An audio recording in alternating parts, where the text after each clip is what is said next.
Amen. Amen. Amen.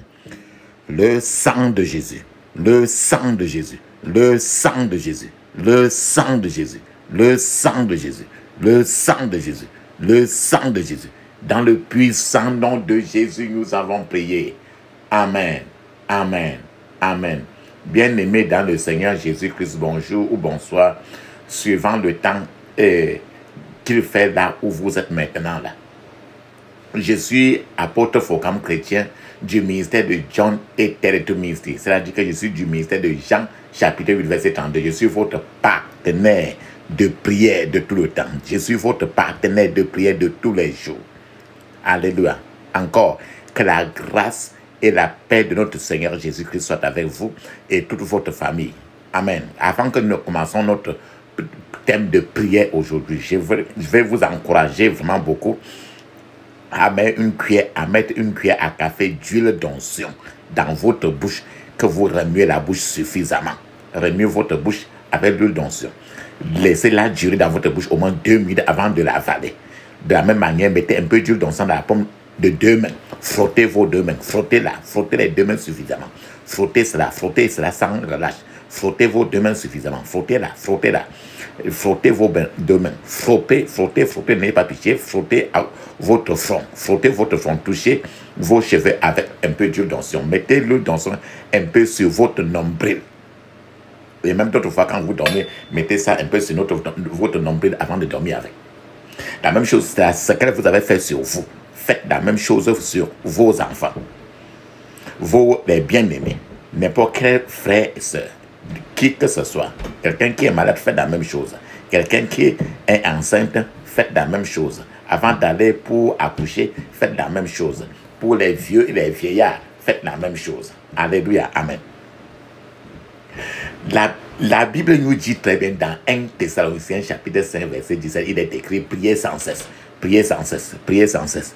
Parce qu'il faut prier sans cesse.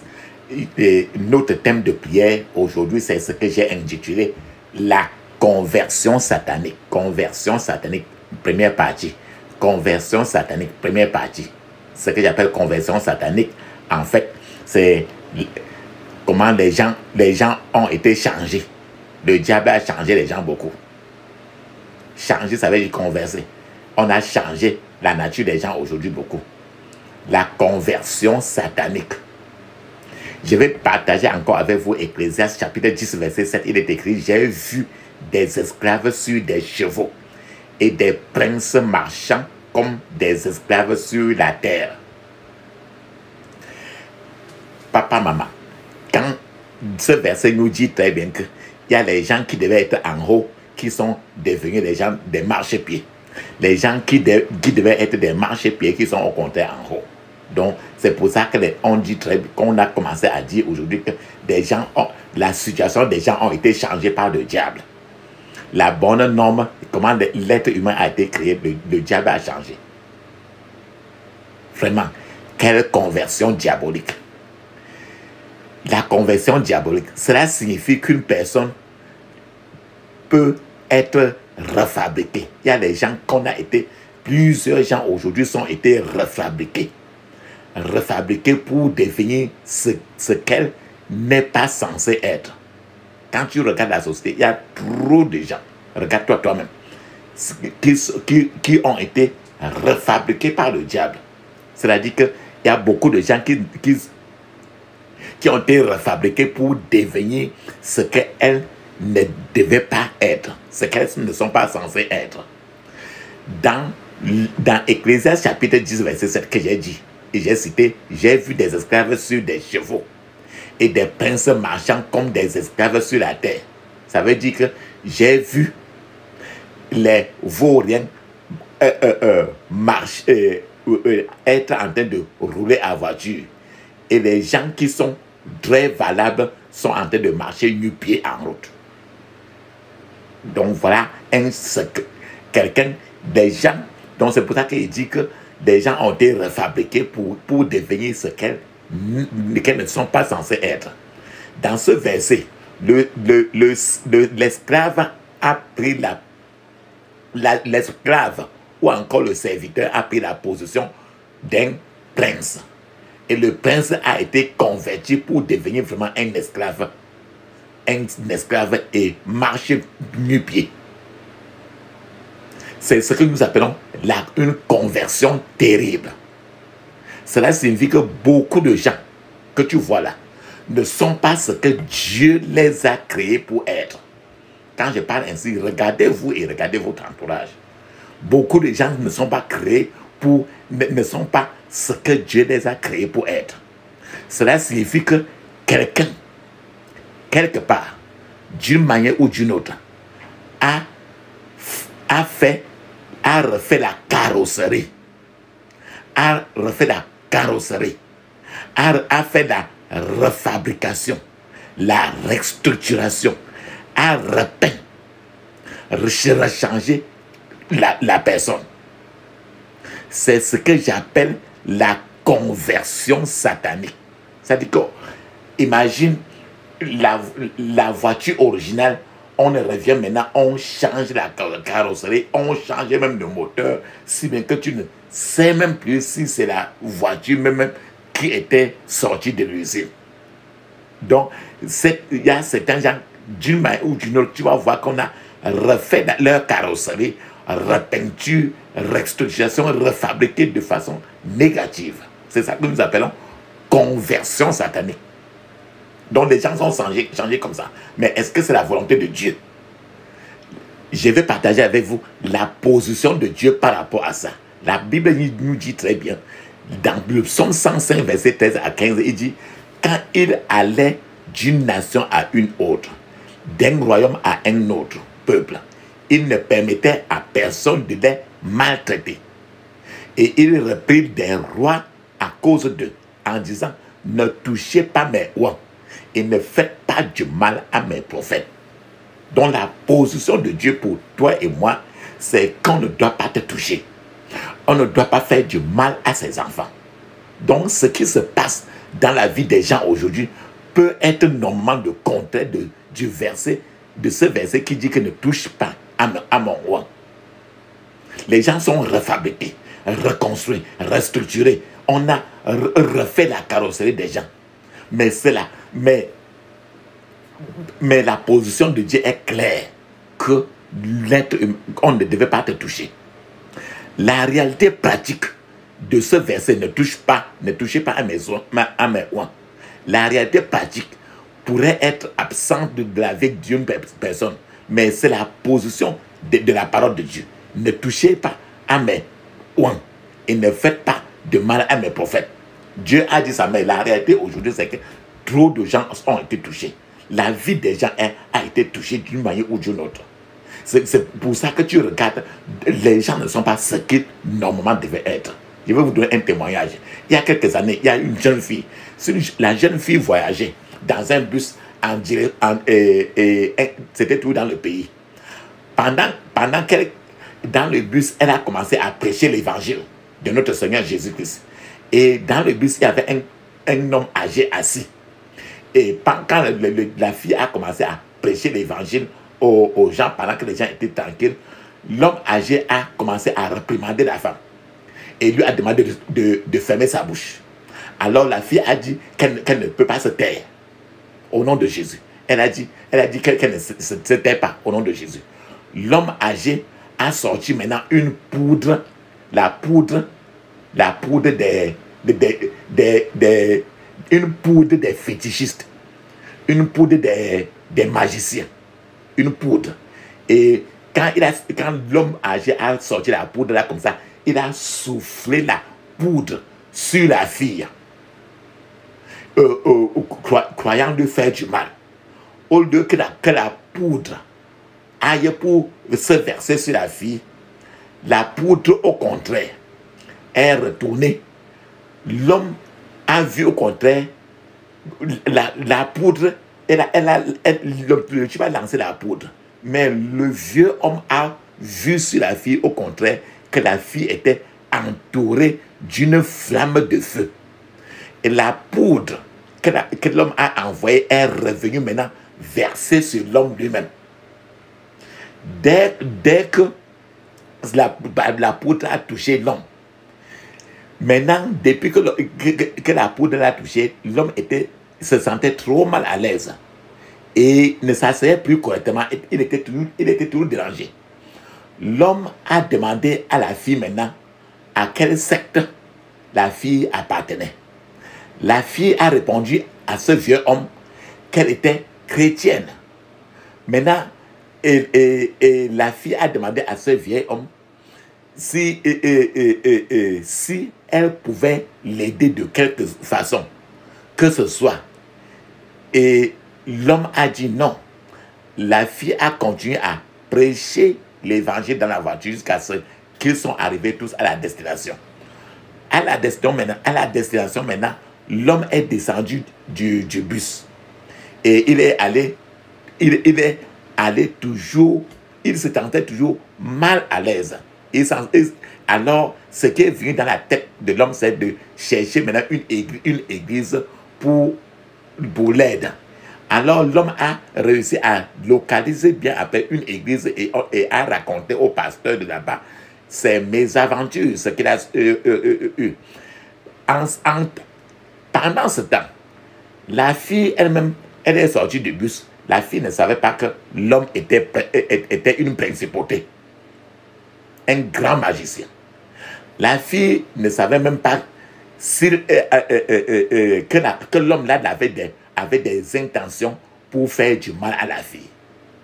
La fille elle-même ne savait pas que cet homme que l'homme là est parti bien après dans une église pour demander l'aide. Tout ceci pourquoi? Parce que l'homme a voulu faire du mal à la fille. La Bible nous dit très bien, la position de Dieu, c'est que ne touche pas à mes oins. L'homme a voulu toucher à la fille et les choses sont revenues sur l'homme. La Bible dit très bien, ne touchez pas à mes oins et ne faites pas de mal à mes prophètes. La position de Dieu est toujours claire. L'homme voulait utiliser la poudre pour détruire la fille et la position de Dieu jusque-là est restée correcte. Je vous donne un témoignage encore. Il y a une femme prostituée. Une femme qui voulait essayer d'arracher le mari d'une sœur. Alors la sœur a prié des prières de feu. Les genres de prières que je vais vous proposer aujourd'hui. Alors, cette femme qui voulait arracher son mari, Dieu a fait du mal vraiment à cette femme-ci. Et ce qu'elle voulait faire n'est pas marché. Dieu devait être...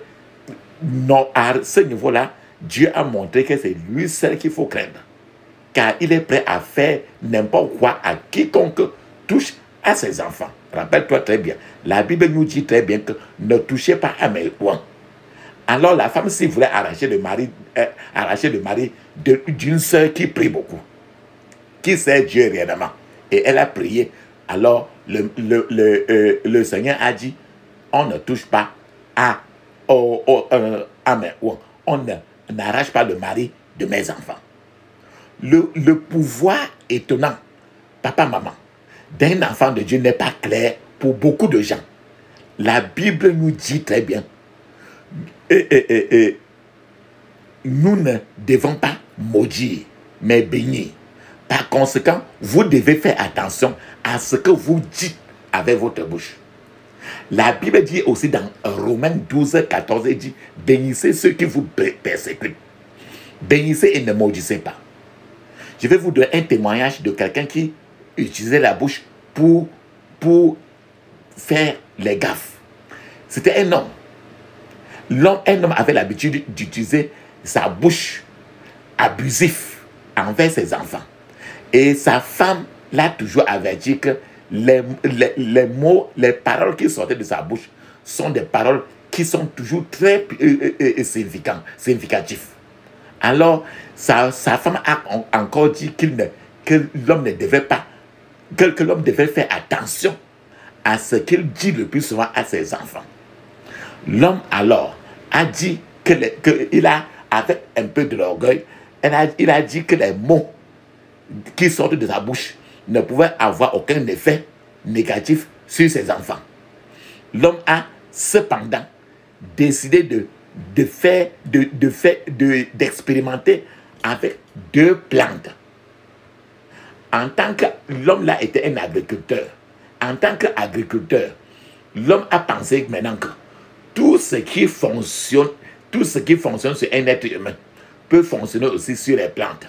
Alors l'homme a préparé ensuite, il a préparé 2 plantes.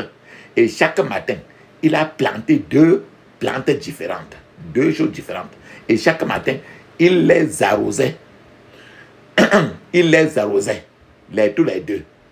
Puis il maudissait l'une des plantes en disant que la plante là ne doit jamais pousser.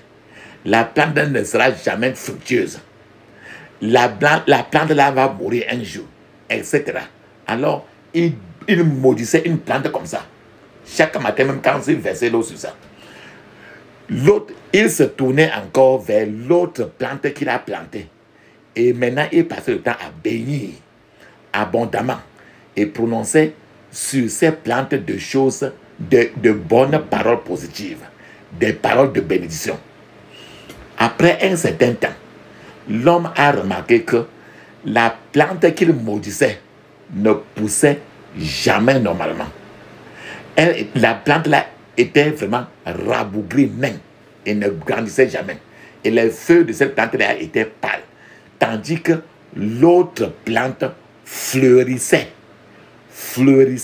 et poussait magnifiquement, très bien. C'est alors que l'homme a accepté qu'en tant qu'enfant loin de Dieu, tout ce qu'il dirait à ses enfants se réaliserait. Alors il a compris que ce qui sort de la bouche, l'homme doit faire très attention. C'est ainsi que l'homme là maintenant a commencé à utiliser il a cessé d'utiliser un langage injurieux. Frères et sœurs, pourquoi cela? Quand tout ce qu'il disait là, il était comme ça en train de toucher ses enfants. La Bible nous dit très bien, ne touchez pas à mes ouans et ne faites pas du mal à mes prophètes. Cela vise à empêcher quand on touche quelqu'un, ne touchez pas à mes ouans. Quand on touche quelqu'un, le mal entre dans la personne. Donc, ne touchez pas à mes ouans. Ne pas toucher quelqu'un empêche le transfert du mal. Certains contacts sont en fait destinés à transférer le mal dans la vie des gens. Quand certains gens se touchent, n'importe quelle manière, il y a toujours un transfert du mal vers l'autre. Certains contacts favorisent le transfert du mal. C'est pour ça que la Bible dit très bien que ne touchez pas à mes ouans. Ne touchez pas à mes ouans. Ne touchez pas. Donc, je ne veux pas les contacts là. Cela signifie, ne touchez pas signifie empêcher la contamination spirituelle. Ne touchez pas signifie empêcher le courant maléfique de se connecter entre 2 personnes. Ne touchez pas signifie empêcher le mal de passer d'une personne pour entrer dans l'autre. Ne touchez pas signifie empêcher la destruction de l'un par l'autre. Ne touchez pas signifie empêcher la mort de l'autre à cause de l'autre. Je vais vous donner à ce moment un témoignage. Il y a de nombreuses années, il y a eu une épidémie de disparition des organes sexuels. Les organes sexuels disparaissaient partout. C'est-à-dire qu'en ce moment-là, quand quelqu'un touchait un autre, sa partie privée disparaissait. Un homme, alors, il y a un homme a soudainement découvert que son pénis, son organe masculin avait disparu après un contact. L'homme là il a commencé à pleurer trop. Et on l'a amené pour prier sur lui. Il a pleuré devant le Seigneur et il a promis devant le Seigneur qu'il ne peut plus pécher. Le Seigneur a restauré son organe et son pénis a réapparu. Et le type là a sauté et il était très content, il a commencé à jubiler. Et on lui a rappelé que le péché, s'il pêche encore, s'il fait encore la fornication, ce péché-là va encore ouvrir la porte à un mauvais contact. Parce que ceci, son pénis avait disparu parce que il a fait un mauvais contact avec son pénis. C'est-à-dire qu'il a pris son pénis, il a mis dans un vagin. Et le diable a utilisé l'occasion maintenant pour faire disparaître son pénis. Alors, ce sont les mauvais contacts sur les enfants de Dieu qui entraînent une conversion maléfique, satanique, une mauvaise conversion, un changement dans la vie de la personne. Je vais vous donner encore un témoignage. C'est une dame a rêvé. Elle a rêvé qu'elle était en train de s'amuser, de jouer avec quelqu'un dans son rêve. Et c'est la personne, elle ne connaissait pas la personne. C'était dans le rêve. Et soudain, et le jeu dans le rêve était un jeu très amical, mais elle ne connaissait pas la personne. Soudain, à un certain niveau, le jeu s'est transformé en une agression. Et la personne a sauté sur la dame, a attrapé les mamelles de la dame et a commencé à tirer les mamelles de la dame la pousse pour enlever même. Alors, c'était vraiment très douloureux dans le rêve. Et quand la dame s'est réveillée, elle a ressenti physiquement la douleur sur sa poitrine. Et à partir de ce jour-là, c'était ce jour-là comme ça là, que le cancer du sein a commencé. Cela a marqué le début du cancer du sein, le cancer du sein sur la femme. Nous remercions Dieu seulement que cette femme-là a été délivrée après de sérieuses prières. Papa, maman, c'est pour ça que nous disons toujours de mettre au moins l'huile d'onction, même sur votre mamelle. Quand vous sentez que quelque chose, vous suspectez quelque chose sur vos seins, mettez tout d'abord l'huile d'onction. La Bible dit que ne touchez pas à mon oint et ne faites pas de mal à mon prophète. Donc cette femme comme ça, il y a eu des attouchements. Certainement, peut-être que la femme là avait un shoga quelque part. Et l'ennemi a utilisé l'occasion pour la pénétrer maintenant, mettre le cancer. Parce que dans le rêve, elle jouait avec quelqu'un. Ça veut dire qu'elle a quelqu'un qui s'aime. Or, la fornication, c'est l'affaire du diable. Donc le contact a favorisé, a donné l'occasion à ce que la femme soit touchée. Mais la Bible, la position de Dieu dit très bien que la femme là, que le diable ne devait pas toucher la dame là. Frères et sœurs, qu'est-ce que je suis en train de vous le dire?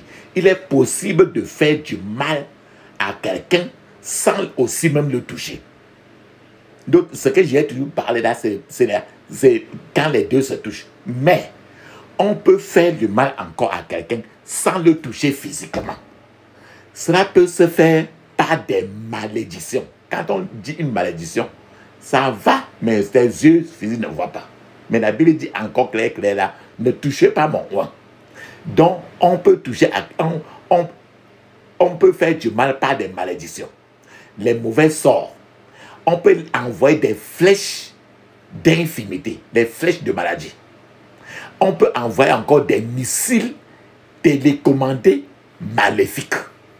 Les missiles là, télécommandés maléfiques, on peut envoyer ça dans le monde spirituel pour attaquer quelqu'un, sans que les deux ne se touchent physiquement.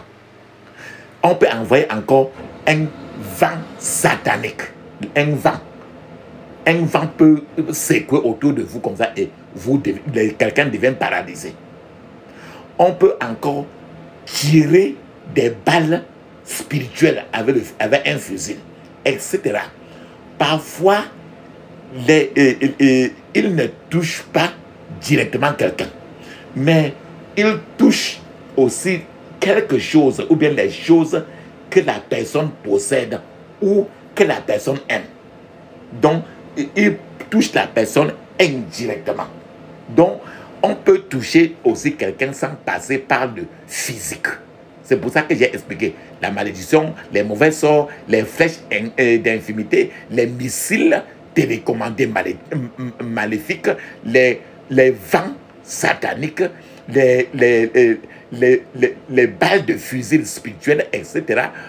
Parfois encore, je vous ai dit qu'on peut toucher directement une personne, mais il peut ne pas toucher directement une personne, mais ils en vont maintenant toucher une chose, les choses que la personne a, ou bien que la personne aime, pour que ça affecte la personne.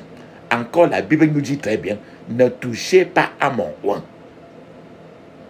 Ne faites pas de mal à mon prophète.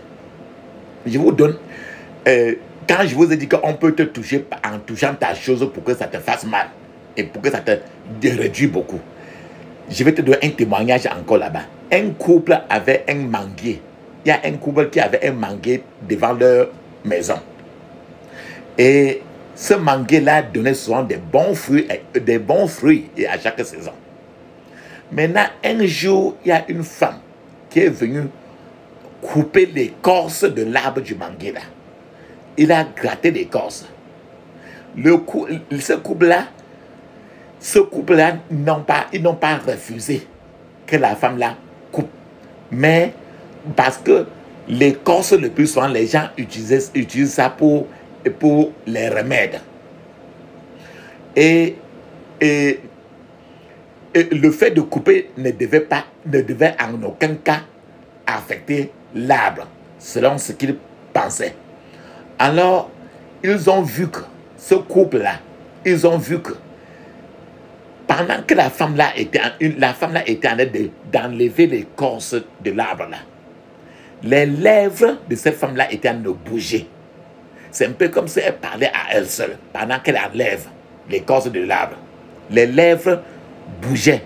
Mais ce couple-là ne pouvait pas imaginer que la dame-là puisse être en train de chanter des incantations pendant qu'elle coupe les écorces, qu'elle est en train d'enlever l'écorce de l'arbre du manguier là. Quand elle a fait ça, elle est partie. Maintenant, cet arbre-là qui est sur la cour, après un an, le couple-là a remarqué que le manguier-là ne donnait plus les fruits. Le manguier ne donnait plus de fruits comme d'habitude. C'est alors qu'ils se sont souvenus de la femme qui est venue là un temps très long. Et ils se sont rappelés du fait que la femme là, pendant qu'elle enlevait l'écorce, était en train de parler seule. Alors quand ils se sont rappelés de ça, ils ont commencé maintenant à prier. Alors ce qu'ils ont fait, c'est qu'ils ont amené, ils ont mis l'huile d'onction. Ils ont pris l'huile d'onction, ils ont oint l'arbre. Là, ils vont verser l'huile d'onction sur l'arbre autour. Et ils ont commandé que l'arbre doit refuser toutes les formes d'envoûtement. Quand ils ont fait ça, ils ont laissé. Peu de temps après, il y a eu un changement sur le manguier là. Le manguier là est devenu maintenant normal. Et ce manguier là a recommencé à donner des fruits, des mangues comme d'habitude. Frères et sœurs, c'est l'autorité du croyant. Le pouvoir étonnant que Dieu a donné à ses enfants. C'est l'autorité du croyant. Et c'est ce que le couple s'y a fait. Jésus a dit à certaines personnes qu'il est écrit que nous sommes des petits dieux. Donc toi et moi là, Jésus a dit tellement que nous sommes des petits dieux. C'est-à-dire que nous sommes le petit Jésus. C'est pour ça que je prie pour vous que tout contact maléfique qui affecte votre vie aujourd'hui meurt au nom de Jésus. Meurt au nom de Jésus. Maintenant, papa, maman, je vous ai dit que le diable utilise trop les manières pour changer l'être humain. Je vais partager avec vous les outils de conversion maléfique. ce qu'ils font maintenant pour toucher les gens. Premièrement, je vais commencer par l'ignorance. La Bible dit dans Osée chapitre 4 verset 6, mon peuple est détruit parce qu'il lui manque la connaissance. Puisque tu as rejeté la connaissance, je te rejetterai aussi. Et tu ne seras plus prêtre pour moi.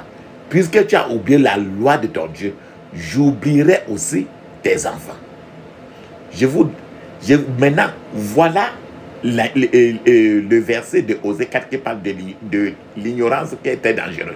Je vous donne un témoignage d'une sœur qui était victime aussi de l'ignorance. Une sœur a découvert qu'elle avait une ignorance monumentale. Son ignorance était très grave. Lorsqu'elle a commencé à prier des prières de feu comme ceci que je vais vous proposer aujourd'hui, la sœur avait une maladie qui l'empêchait de dormir sur un côté de son corps. C'est-à-dire qu'il y a un côté de son corps où elle ne pouvait pas dormir de ce côté-là. Après de sérieuses prières de délivrance qu'elle a fait d'elle-même, la sœur a été soulagée. Bien que la sœur soit née de nouveau depuis 15 ans, elle ne connaissait pas la guerre spirituelle. Et se demandait pourquoi son ignorance était vraiment monumentale. C'est qu'on l'appelait partout ignorant monumental. Elle se posait la question pourquoi son ignorance était monumentale. Et elle s'est même dit que mais, cette ignorance-là aurait pu la tuer même depuis. La Bible, dans ce verset que je vous dis, que j'ai partagé, Osée 4, verset 6, la Bible décrit l'ignorance comme un destructeur de l'être humain. L'ignorance est une chose triste pour un prince de devenir un esclave. Donc pour un grand de devenir un péché. L'ignorance est une chose triste quand une personne qui est censée être libre devient finalement un prisonnier. Et c'est également une chose triste quand les perles sont jetées devant les pourceaux. Pourquoi il dit ça? Matthieu 7, verset 6 nous dit très bien, ne donnez pas les choses saintes aux chiens. Et ne jetez pas vos perles devant les pourceaux. Dans votre vie, ne jetez pas votre vie entre les mains du diable. Je vais passer par là pour vous donner encore un témoignage. Il y a un homme, cet homme-là en avait assez de cette vie-ci. Et cet homme-là a pensé que sa dernière chance était de consulter un charlatan, un marabout. Bien que le type-là était même vraiment chrétien. Le type-là était chrétien, mais il en avait assez. Lorsqu'il a donné ça, il est parti voir le charlatan, le marabout. Il a montré sa paume de main au marabout. Et il lui a demandé pourquoi. Et le marabout lui a regardé la paume de main pour lire la paume de main. Et quand le marabout a regardé sa main, il lui a demandé pourquoi il est venu dans son bureau.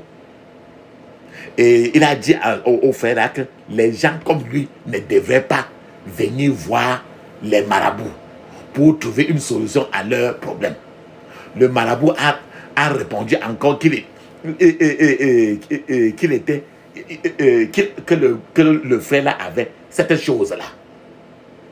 L'homme s'est demandé que, mais tu parles de quelle chose? Et l'homme a demandé ce qu'il voulait dire. Quand le marabout a dit, tu as déjà cette chose-là, non?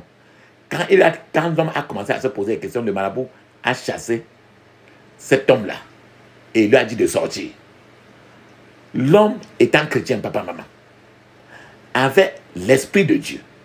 Et le marabout, ayant consulté ses oracles, ses démons, on lui a dit que ne touche pas mes oins. Ne touche pas mon oin. Pourquoi? L'homme là avait l'esprit de Dieu en lui. Mais il est allé pour jeter ses perles devant les pourceaux. Frères et sœurs, c'est triste. C'est quand tes perles, quand tu t'en vas maintenant chez les marabouts pour jeter tes perles chez les pourceaux. C'est-à-dire que pour donner les choses saintes aux chiens. Les marabouts sont appelés dans la Bible les chiens. Les guérisseurs, les guérisseurs, les sorciers sont des chiens. C'est ce que la Bible dit. Donc c'est une chose triste de partir donner les choses saintes aux chiens. De jeter les perles devant les pourceaux. Le prince, quand le frère est parti voir le marabout comme ça veut dire que le prince était devenu un servant, un esclave.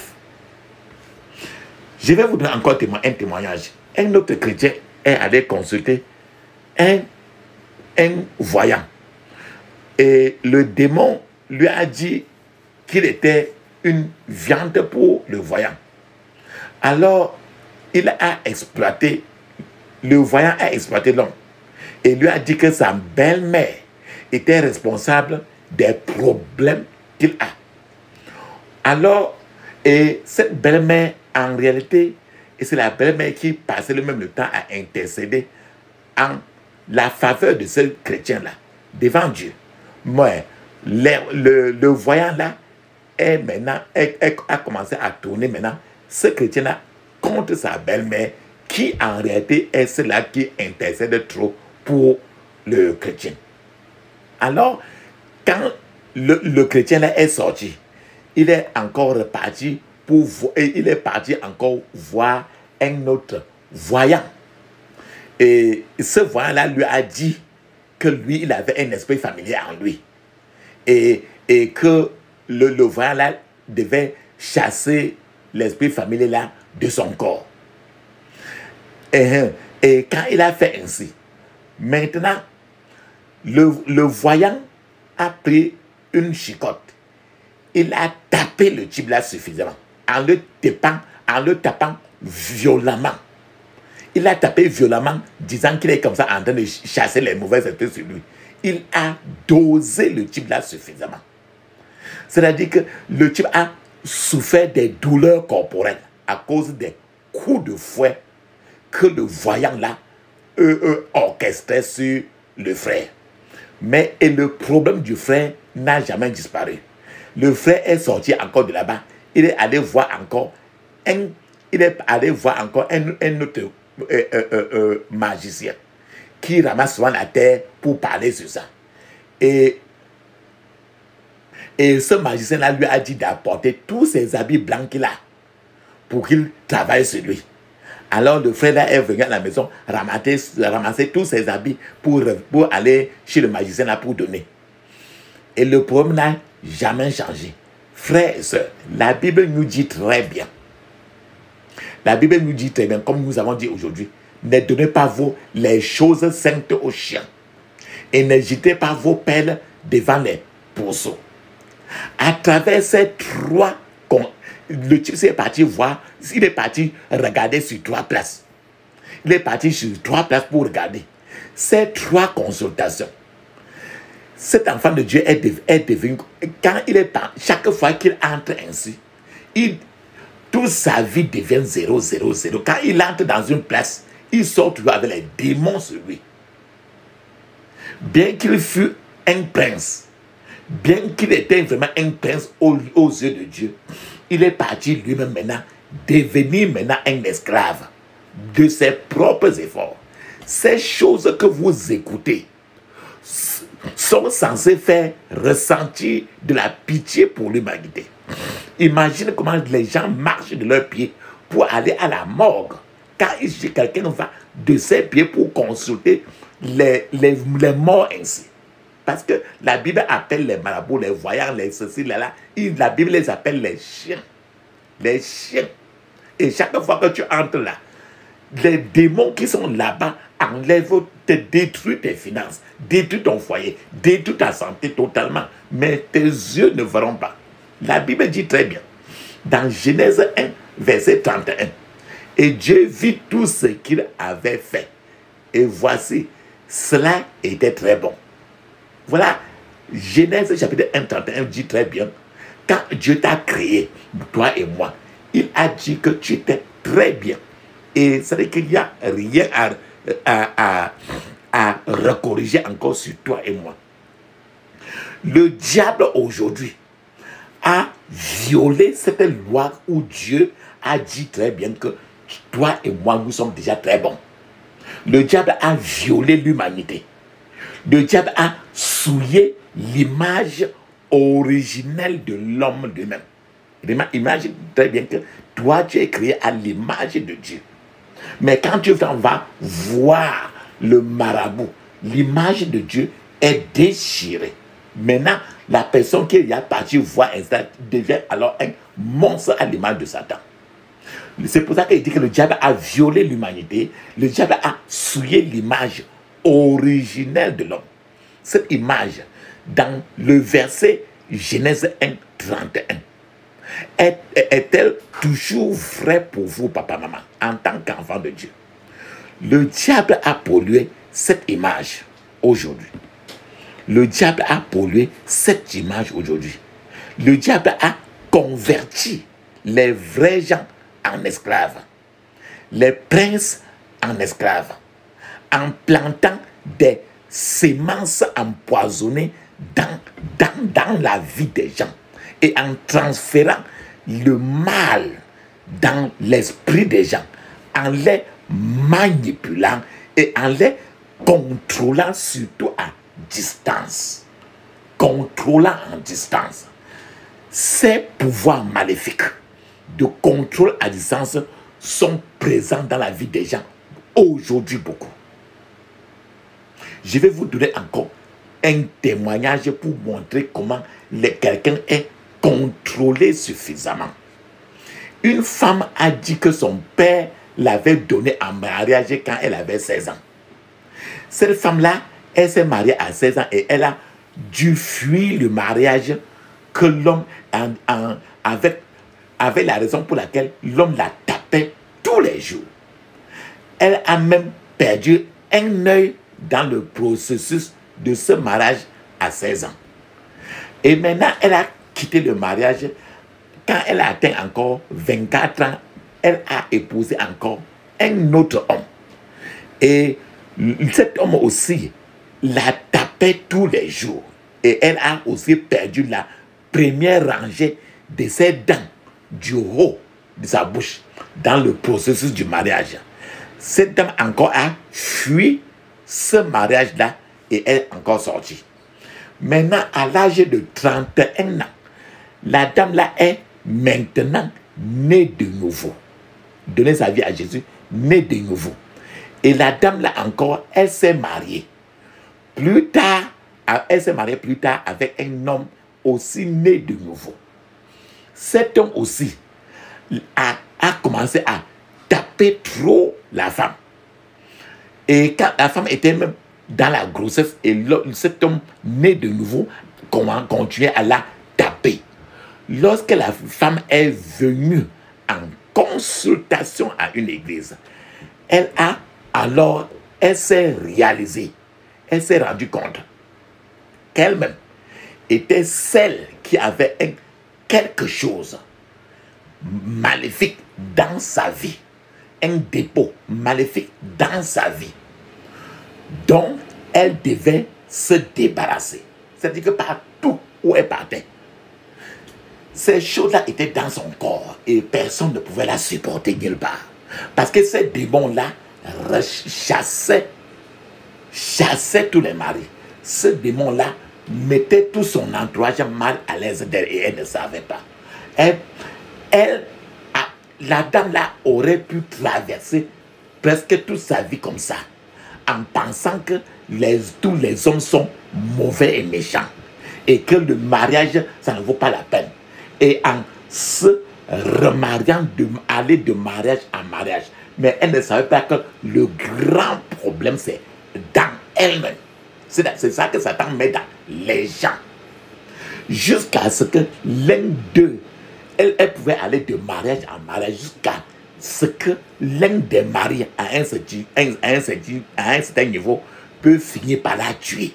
C'est pour ça que nous parlons de la conversion satanique. C'est-à-dire qu'avant même qu'elle ne commence son mariage, elle avait dans son corps Satan avait mis des choses qui devaient aller détruire dans le processus de sa vie. Dieu merci, cette dame a été délivrée de tous ces démons-là. Frères et sœurs, quand je dis comme ça, c'est ce que Satan avait sémé dans elle.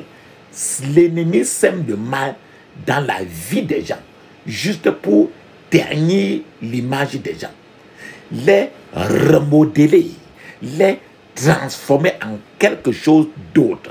C'est pourquoi le comportement de certains gens semble souvent être très anormal, malgré leur niveau d'éducation. C'est pourquoi nous avons des analphabètes instruits. Nous avons des analphabètes instruits. Je vous donne encore un témoignage pour que vous compreniez ce que j'ai dit. Je vous ai dit aujourd'hui que il y a les gens qui semblent être, il y a les gens qui semblent être très anormaux, malgré leur niveau d'éducation. Un couple, il y a un couple qui se sont disputés un soir.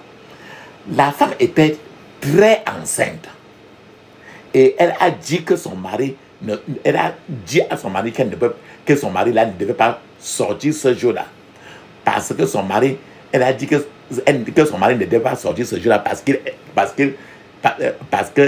travaillait tard le soir. Le plus souvent, quand il travaille, il rentre tard. Alors, ils avaient tous les deux, le couple, tous les deux, le mari et la femme, ils avaient le doctorat. L'homme est monté dans sa voiture sur la cour, pendant que la femme enceinte a essayé de dégonfler les pneus, les roues de la voiture de l'homme. L'homme est descendu de la voiture et a poussé sa femme. Mais sa femme encore s'est assise est partie s'asseoir sur le capot de la voiture.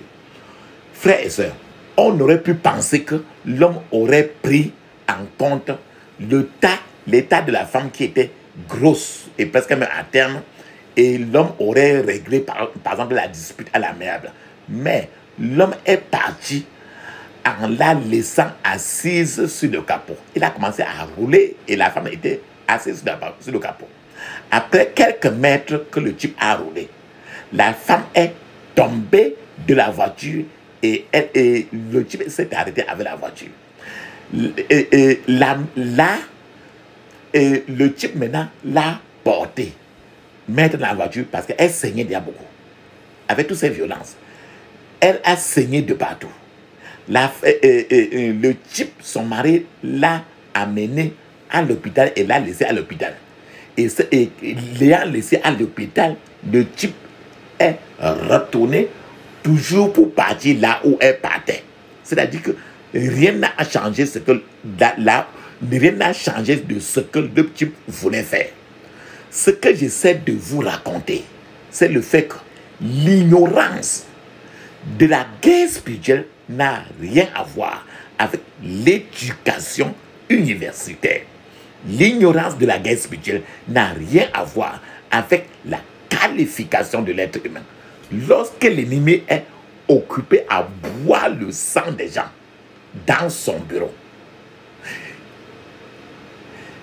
l'ennemi lui-même donne un nom scientifique au lieu de le traiter avec des armes de guerre spirituelle qui ne sont pas censées être charnelles, mais puissantes par Dieu. Les gens auront, quand il y a un problème, les gens ont le plus souvent une grammaire pour qualifier tout ce qui sont autour d'eux. Par exemple, quand quelqu'un peut avoir un problème dans la société, on dit qu'il est face à une inadaptation environnementale. C'est les gros mots. Alors que, au lieu de dire qu'il y a une adaptation environnementale, mets-toi pour faire les prières pour que les démons là sortent. Laisse trop de grammaire. L'acquisition des diplômes n'empêche pas le diable de planter ce qu'il veut planter dans la vie de quelqu'un. La Bible nous dit encore très bien. Dans Matthieu 13, 25, il est écrit: mais pendant que les hommes dormaient, son ennemi est venu à semer de l'ivraie parmi le blé et s'en est allé. Écoute bien ce verset. pendant que les gens sont en train de dormir, le diable vient dans les rêves pour faire des choses dans la vie, dans le corps des gens. Et par lui. Voilà simplement ce que je veux dire. Cela explique pourquoi. C'est pourquoi tu vas voir d'autres fois les gens, mais un homme de 30 ans, faire ce qu'on n'attend pas d'un garçon même de 10 ans. À cause de ce qu'il a vécu pendant les nuits. Je répète encore. Matthieu 13, 25. Mais pendant que les hommes dormaient, son ennemi est venu, a semé de l'ivraie parmi les vrais et essaie en aller. C'est-à-dire que pendant que tu en es dormi, on vient mettre quelque chose dans toi. Et pas quelque chose qui va te détruire.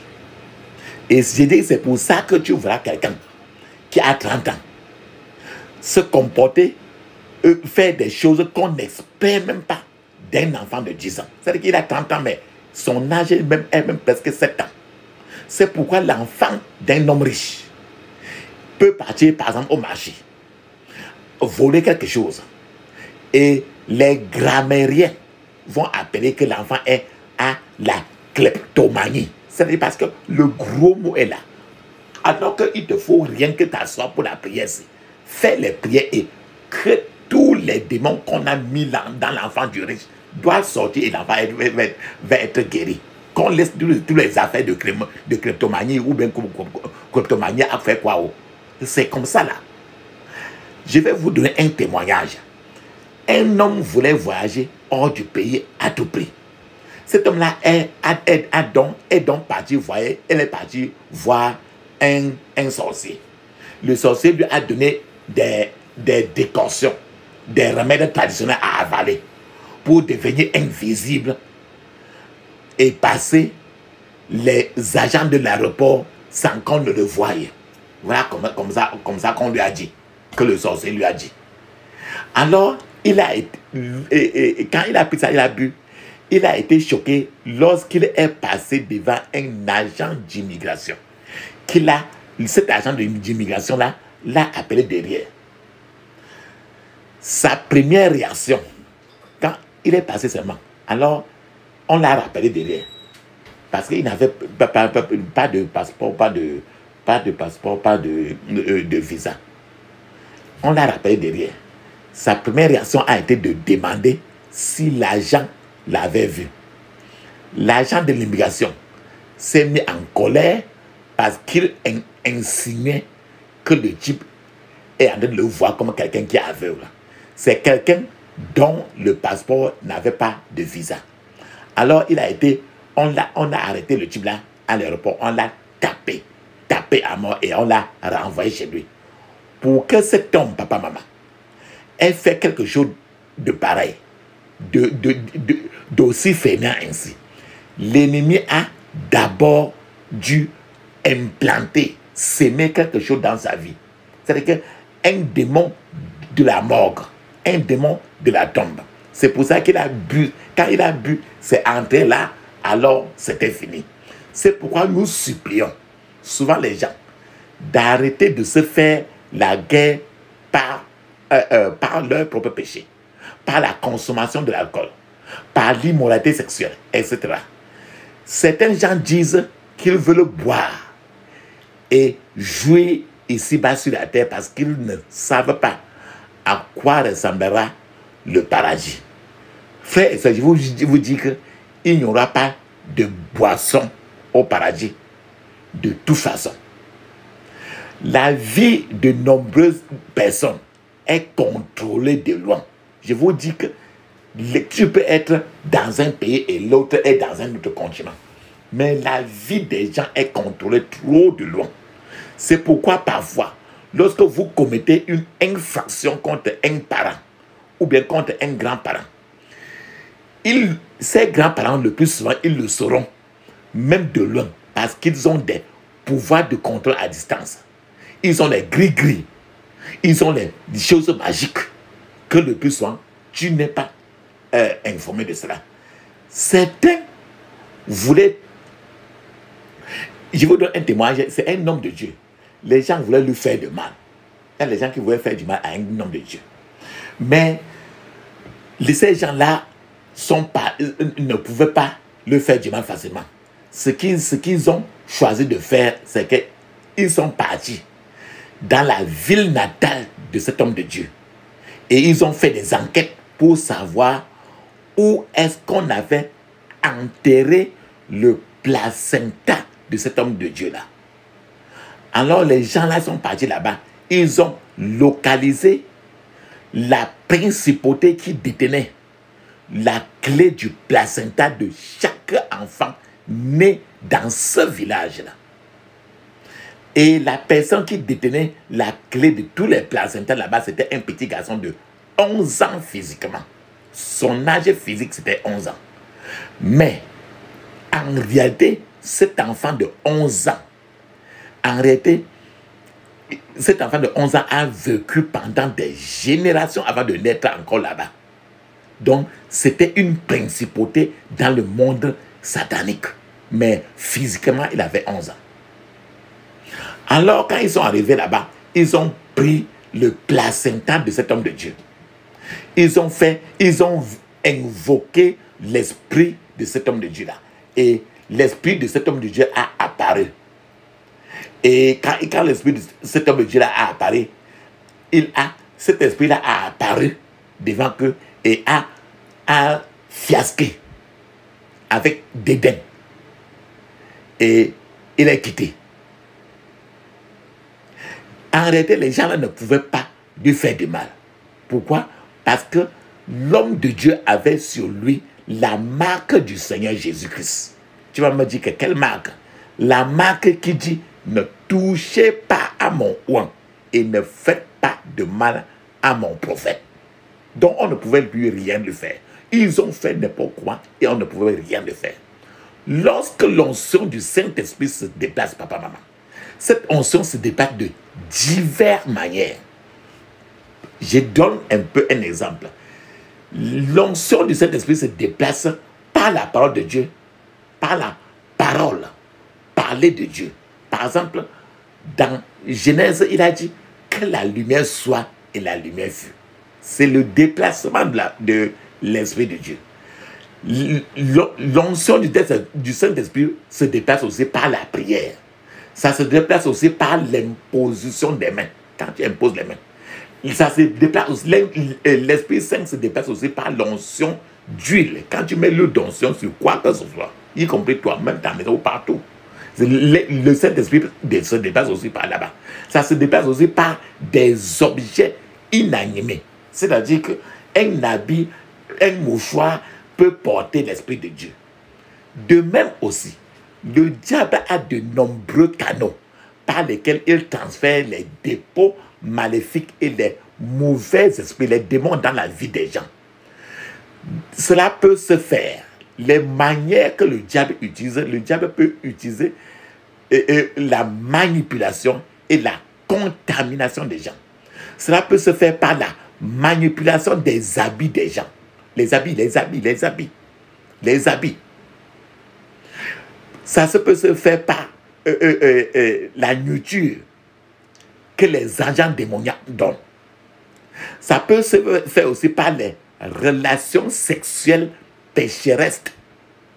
Ça peut se faire aussi par des baisers. Le baiser avec la bouche là. Donner les baisers sur la bouche des gens. Ça peut se faire aussi par des poignées de main avec des agents démoniaques. Quand tu salues là, c'est pour ça qu'au départ, je vous ai dit que l'huile d'onction. Donc, quand tu salues là, la salutation là, c'est le transfert de quelque chose. C'est tout le transfert. Je vous rappelle que la salutation avec la main, la poignée de main de salutation a commencé par la formation ou bien le fait de sceller un pacte. Donc, saluer quelqu'un, ça a commencé par le fait de former un pacte et sceller. Donc, quand tu salues là, ça veut dire que vous allez d'entrer en communication et vous allez de partager quelque chose. Le diable peut passer aussi par les prières qui se passent pendant le mariage traditionnel. Et qui sont les prières. Imagine un instant, quand on a de faire le mariage traditionnel. Un parent qui se met au milieu des gens et prie, et qui est un parent aussi qui est démoniaque, sa prière peut créer des problèmes dans le foyer. Le diable peut utiliser aussi les rites, les rituels de mariage. Par exemple, il y a dans certaines traditions, les gens, quand l'homme et la femme sont en train de se marier, on verse l'eau sur les pieds de la femme. Alors, et le diable peut utiliser le fait que quelqu'un peut permettre à n'importe qui de le tresser, ou bien de coiffer ses cheveux, ou de couper les ongles, etc. Il y a beaucoup de manières. Toutes ces choses ouvrent la porte au transfert et aux conversions sataniques, magnifiques. Frères et sœurs, plus que jamais, nos yeux doivent être ouverts en tant que croyants, car les forces qui empêchent les percées de nombreuses personnes sont à l'intérieur de la vie des gens, pas à l'extérieur. N'importe quoi qui détruit quelqu'un n'est pas souvent à l'extérieur, mais c'est dans le corps. Ce sont des pouvoirs qui empêchent les gens d'assister à des réunions de prière ou à des services importants où ils sont censés être bénis. Si ces démons-là n'empêchent pas la personne d'aller à un service où il doit être béni, ils vont élaborer une stratégie pendant ou après cette réunion qui va décourager la personne et décidera alors de ne plus assister à de telles réunions. Les gens, ils savent que leur défaite est proche et que si la personne prie, fait des prières stratégiques, les démons là seront chassés, expulsés de la vie de cette personne. C'est pour ça qu'ils vont faire tout pour décourager la personne de prier même. Ces prières-là, ils vont chercher à te faire décourager beaucoup. Parfois, si ces démons-là devinent qu'une personne se dirige vers un endroit où le feu de Dieu est actif là-bas, ces démons-là sautent hors de la cachette de la personne et vont l'attendre très loin. Et ensuite, lorsque la personne sort de ce lieu de prière-là, les démons-là retrouvent l'accès et continuent leur mission maléfique dans la vie de la personne. Ils rentrent encore dans la vie de la personne.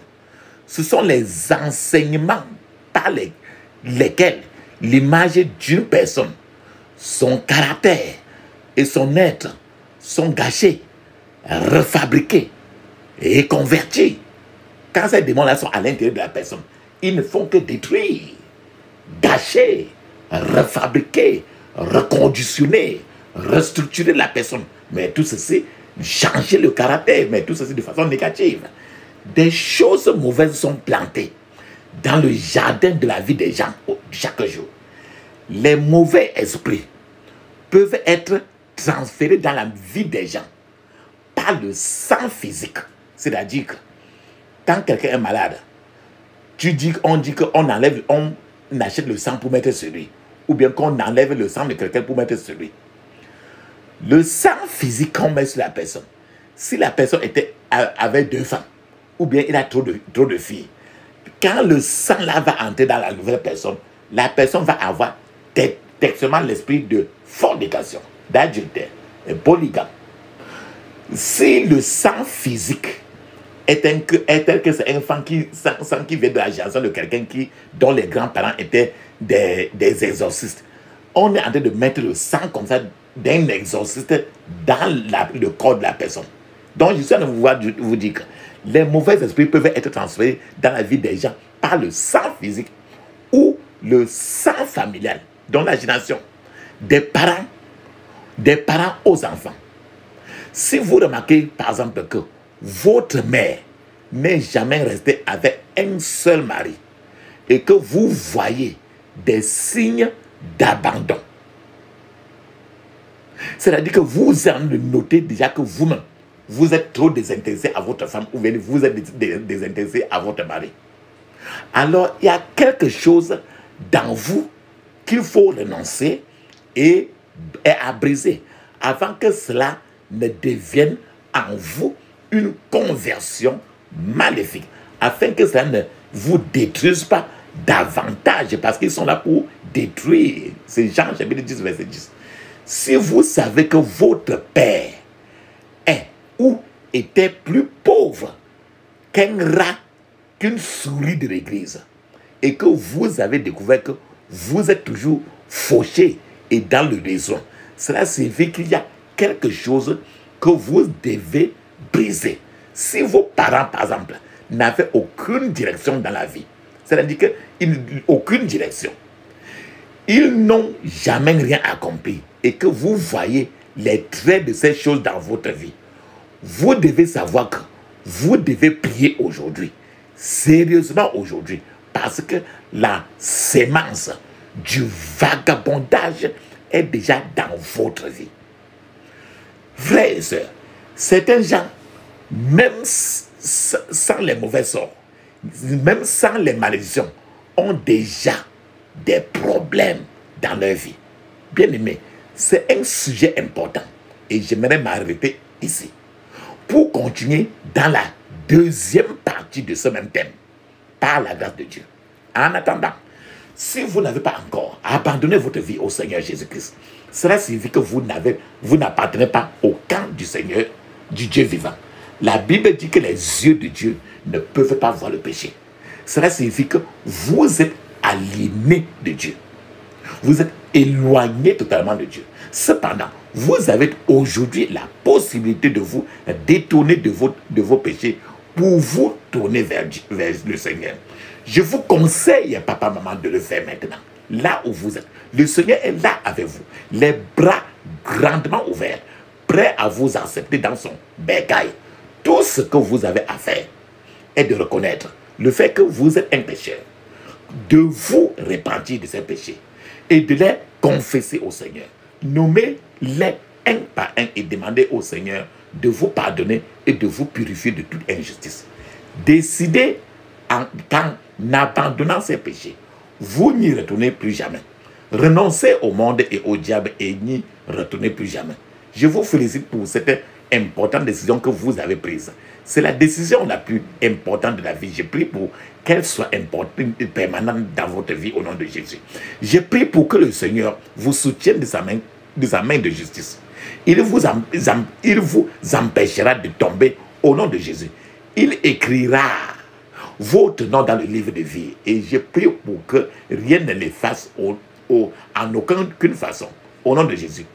Papa, maman, voici quelques prières que j'aimerais que vous priez avec moi et avec toute l'agressivité que vous pouvez rassembler. Priez-les avec la détention, la détermination. Que toute partie de votre vie qui a été convertie par l'ennemi soit reconvertie au plan originel de Dieu au nom de Jésus. Amen. Souviens-toi du calvaire, de l'angoisse à la croix, du combat solitaire et qu'il a livré pour toi. Cède, cède, cède, cède ton cœur à ton sauveur. Cède, cède, cède, cède ton cœur à ton sauveur. Pense à son agonie pour toi, pauvre pécheur. Sa tendresse infinie devrait briser ton cœur. Cède, cède, cède, cède ton cœur à ton sauveur. Cède, cède, cède, cède ton cœur à ton sauveur. Crois à sa grâce, ne désespère plus. Jésus a pris ta place, tous par lui sont reçus. Cède, cède, cède, cède, ton cœur à ton sauveur. Cède, cède, cède, cède, ton cœur à ton sauveur. Enlève ma misère, enlève mon péché, et toute douleur amère, et tout fardeau caché. Cède, cède, cède, cède, ton cœur à ton sauveur. Cède, cède, cède, cède, ton cœur à ton sauveur. Amen. Ferme tes yeux, ouvre ta bouche, crie ainsi. Je couvre mon esprit, mon âme, mon corps et toutes mes possessions du sang de Jésus. Je couvre mon esprit, mon âme et mon corps et toutes mes possessions du sang de Jésus. Dans le puissant nom de Jésus, j'ai prié. Amen. Maintenant, tu vas maintenant prendre le temps maintenant pour récupérer toutes tes bénédictions qu'on a confisquées depuis. Toutes tes bénédictions. Tu ne laisses même pas un seul. Dedans, tes bénédictions qui sont cachées partout sur la terre ici. Et même dans le ciel et sous la terre. Ferme tes yeux, crie ainsi. J'ordonne que toute bénédiction confisquée par les agents sataniques soit libérée au nom de Jésus. J'ordonne que toute bénédiction confisquée par les agents sataniques soit libérée au nom de Jésus. Dans le puissant nom de Jésus, j'ai prié. Amen. Maintenant, tes bénédictions confisquées par les principautés. Ferme tes yeux, crie ainsi. J'ordonne que toute bénédiction confisquée par les principautés soit libérée au nom de Jésus. J'ordonne que toute bénédiction confisquée par les principautés soit libérée au nom de Jésus. Dans le puissant nom de Jésus, j'ai prié. Amen. Maintenant, par les pouvoirs maléfiques. Ferme tes yeux, crie ainsi. J'ordonne que toute bénédiction confisquée par les pouvoirs maléfiques soit libérée au nom de Jésus. J'ordonne que toutes les bénédictions confisquées par les pouvoirs maléfiques soient libérées au nom de Jésus. Soient libérées au nom de Jésus. Dans le puissant nom de Jésus, j'ai prié. Amen. Maintenant, par les dirigeants des ténèbres, ferme tes yeux, crie ainsi. J'ordonne que toutes mes bénédictions confisquées par les dirigeants des ténèbres soient libérées au nom de Jésus. Soient libérées au nom de Jésus. J'ordonne que toute bénédiction confisquée par les dirigeants des ténèbres soit libérée au nom de Jésus. Soit libérée au nom de Jésus. Dans le puissant nom de Jésus, j'ai prié. Amen. Tes bénédictions qu'on a confisquées dans la sorcellerie. Ferme tes yeux, crie ainsi. J'ordonne que toute bénédiction confisquée par les esprits de sorcellerie ancestraux soit libérée au nom de Jésus. Soit libérée au nom de Jésus. Dans le puissant nom de Jésus, j'ai prié. Amen. Maintenant, tes ennemis envieux, les gens qui t'envient beaucoup, ferme tes yeux, crie ainsi. J'ordonne que toute bénédiction confisquée par les ennemis envieux soit libérée au nom de Jésus. Soit libérée au nom de Jésus. Dans le puissant nom de Jésus, j'ai prié. Amen. Maintenant, le plan destructeur de tes ennemis va retourner sur eux. Ferme tes yeux, crie ainsi.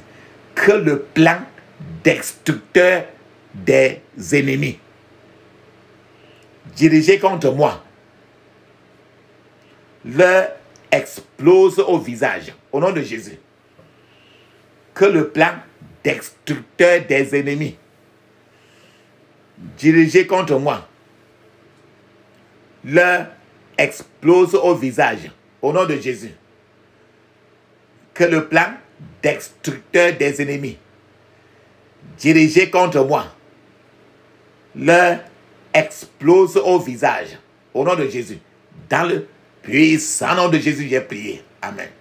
N'importe quoi qui est en toi et qui cause ton ridicule, demande maintenant à Dieu de convertir cela en source de miracle. Ferme tes yeux, crie ainsi. Que la cause de mon ridicule soit convertie en une source de miracle. Au nom de Jésus. Que la cause de mon ridicule soit convertie en source de miracle. Au nom de Jésus. Que la cause de mon ridicule soit convertie en une source de miracle. Au nom de Jésus. Dans le puissant nom de Jésus, j'ai prié. Amen. Maintenant, tu vas prier pour que les vertus coulent du ciel pour tomber dans ta vie. Ferme tes yeux, crie ainsi.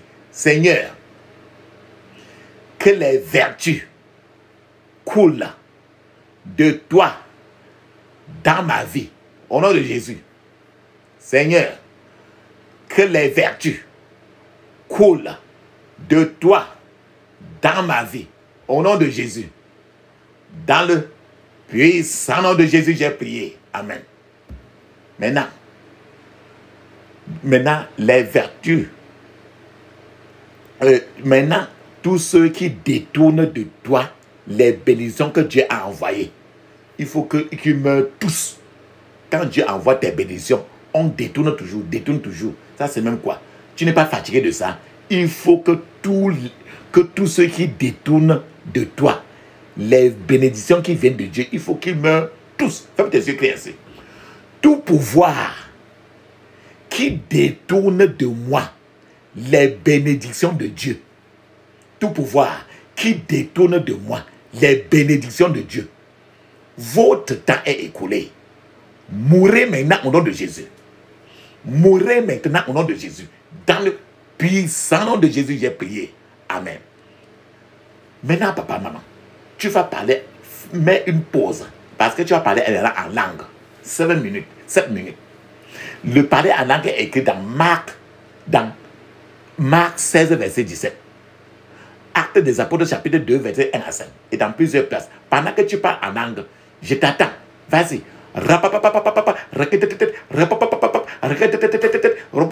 Dans le puissant nom de Jésus, j'ai prié. Amen. Amen. Amen. Mes remerciements, papa, maman. Si tu as fait 7 minutes. Maintenant, la constellation céleste. Les constellations célestes. Constellation céleste. C'est écrit dans le livre de Job. Il faut que les constellations célestes coopèrent avec ta destinée. Ferme tes yeux, crie ainsi. Constellation céleste. Coopérer avec ma destinée aujourd'hui. Au nom de Jésus. Constellation céleste. Coopérer avec ma destinée aujourd'hui. Au nom de Jésus. Constellation céleste. Coopérer avec ma destinée aujourd'hui. Dans le puissant nom de Jésus, j'ai prié. Amen.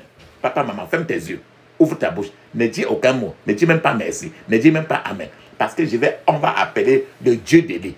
Quand nous appelons le Dieu d'Élie, il va certainement te répondre, toi et moi, par le feu. Parce qu'il est un feu dévorant. Alléluia. Ferme ta bouche. Ferme tes yeux. Ouvre seulement ta bouche. Ne dis rien. J'appelle pour toi et moi. Feu, feu, feu, feu, feu. Feu, feu, feu, feu, feu. Feu, feu, feu, feu, feu. Feu, feu, feu, feu, feu, feu. Dans le puissant nom de Jésus, j'ai prié. Amen, amen, amen. Ça, c'est très bien. Bien aimé. On va clôturer maintenant notre prière. Ferme tes yeux. Ouvre ta bouche. Crie ainsi. J'interdis toute contre-attaque, regroupement, renforcement contre moi et ma famille. Au nom de Jésus. J'interdis toute contre-attaque, regroupement, renforcement contre moi et ma famille. Au nom de Jésus. Dans le puissant nom de Jésus, j'ai prié. Amen. Tu vas maintenant sceller tes prières dans le sang de Jésus. Ferme maintenant tes yeux. Ouvre ta bouche. Dis à haute voix. Dis ceci. Je scelle toutes mes prières dans le sang de Jésus. Je scelle toutes mes prières dans le sang de Jésus. Dans le puissant nom de Jésus, j'ai prié. Amen. Dis amen cette fois. Amen. Amen. Amen. Amen. Amen. Amen. Amen. Ça, c'est très bien. Maintenant, papa, bien aimé. Nous allons parler en langue 7 minutes. Mais je vous conseille de parler en langue le plus souvent de 30 à 1 heure de temps. Alors, on parle en langue.